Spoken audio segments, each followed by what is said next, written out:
Batman, the Caped Crusader, the Dark Knight. Throughout the years, Batman has been portrayed in TV and film by many actors. In this documentary, we'll be going over every actor who took on the difficult task of playing Bruce Wayne and Batman, all the way from Adam West to Ben Affleck. Now let's take a look at how we got from this to this. Do you plead?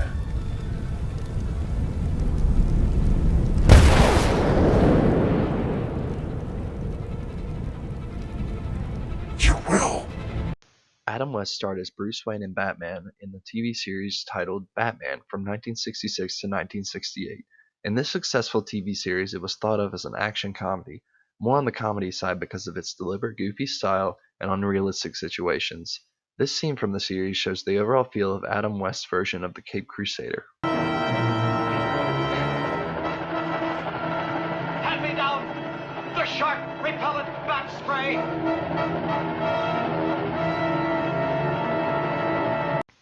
After 21 years of no live-action portrayals of Batman, Michael Keaton landed the role to star as Batman in the 1989 movie titled Batman. This version of Batman was much more serious due to Tim Burton's direction, who is known for his dark-themed movies. Keaton's Batman character almost seemed unhinged at times.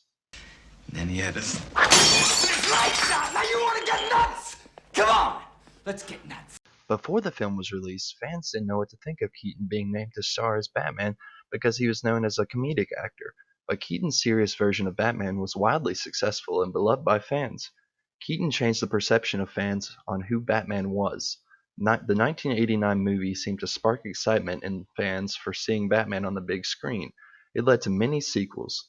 The first of those sequels premiered in 1992, titled Batman Returns, where Keaton reprised his role as Batman and starred alongside Danny DeVito, who played the Penguin, in my opinion the grossest of all Batman villains. Batman Returns was not quite as loved by fans, but was also a successful film. This was Keaton's last film as Batman. Michael Keaton's Batman turned the comedic crime-fighting joke into a prominent role in Hollywood. The next actor in line to star as Batman was Val Kilmer in the next sequel in the series, 1995's Batman Forever. This portrayal of Batman was not as dark as the first two installments. It was lighter and more family-friendly. This version took away the seriousness of the character. This film took a step back from what fans had thought of as Batman's identity on the big screen, although it did do well in the box office sales. Kilmer's Batman was not hated, but it did take away from what fans expected to see Batman portrayed as.